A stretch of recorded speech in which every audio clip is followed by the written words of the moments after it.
This is the Hidden Killers podcast with Tony Brueski, featuring retired FBI Special Agent Jennifer Coffindaffer. And one would think in the case here of Donna Adelson, the Adelsons in general, with them turning over all these rocks thus far, we already have 3 people convicted and spending the rest of their lives behind bars. Now they're going for Donna. If there was evidence for Harvey, if there was evidence for Wendy to charge, would we have seen it by now, or are they just kind of picking them one by one and letting everybody just kind of blow in the wind like Wendy to see if any more comes out of her as these other cases are tried?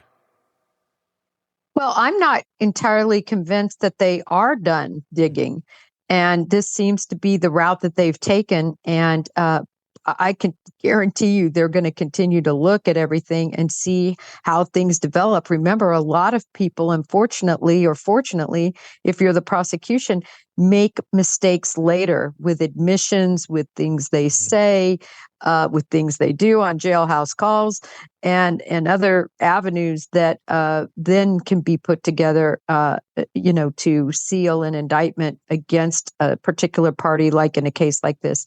But right now, I'm just not convinced that they have it. Yeah, I'm not either. It's kind of a question of, did Wendy know what was going on, or does Wendy just know her family and know what they're capable of and know how controlling they can be of circumstances around them? And, wasn't extremely shocked. I mean, considering what we're about to look at here is an interrogation video where she pretty much offers up Charlie on a platter. And I don't know that she's intending to do that, but she does. Let's take a look at the interrogation video and her reaction to learning that there was a shooting at your home, or your ex-husband's home, at 2116 Trescott. Okay. Your ex-husband, Daniel, all right, has been taken to the hospital. He's not going to survive. Oh my God. Okay.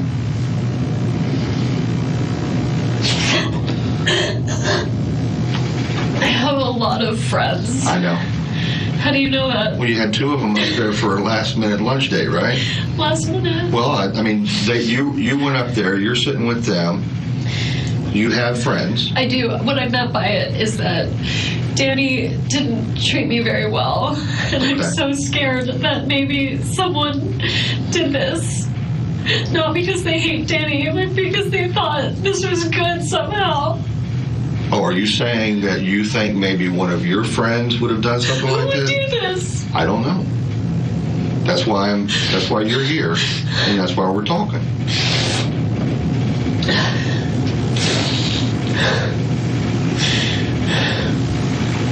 Would you ever ask someone to do something like this? Not in a million years. Okay. Do you think someone would do this for your benefit without asking you? No. What good does it serve? I made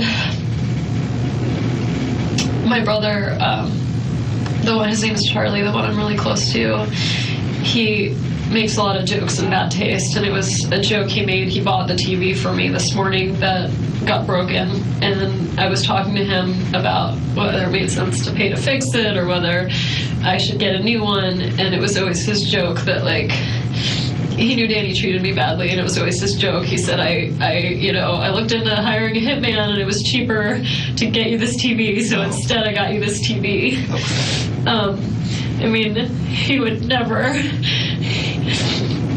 He's my big brother, and he's been taking care of me since I was little, but he would never. And I told that to the repair guy this morning. Right.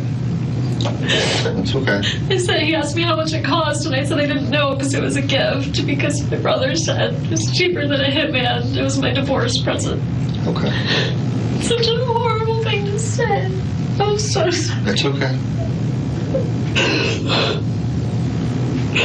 But even my family, who felt like I had been mistreated, would never do something like this. Never. Surprise, they would. Who do you think would do this? Your family, pretty much. It's the definition of an enmeshed family. I mean, it really is. There's no boundaries. Everyone's expected to function for the good of the family, and the good of the family in this case, in this enmeshed narcissistic family is, well, we don't believe Danny should be part of the situation. So mom wants to see the grandkids, or grandma wants to see the grandkids even more. We need Wendy back by us because that's in her best interest, whether she believes it or not. And we're going to take these steps to make sure that that happened. That's kind of what I think is going on here. But I do wonder how much Wendy did know. What's your thoughts on all that? I don't.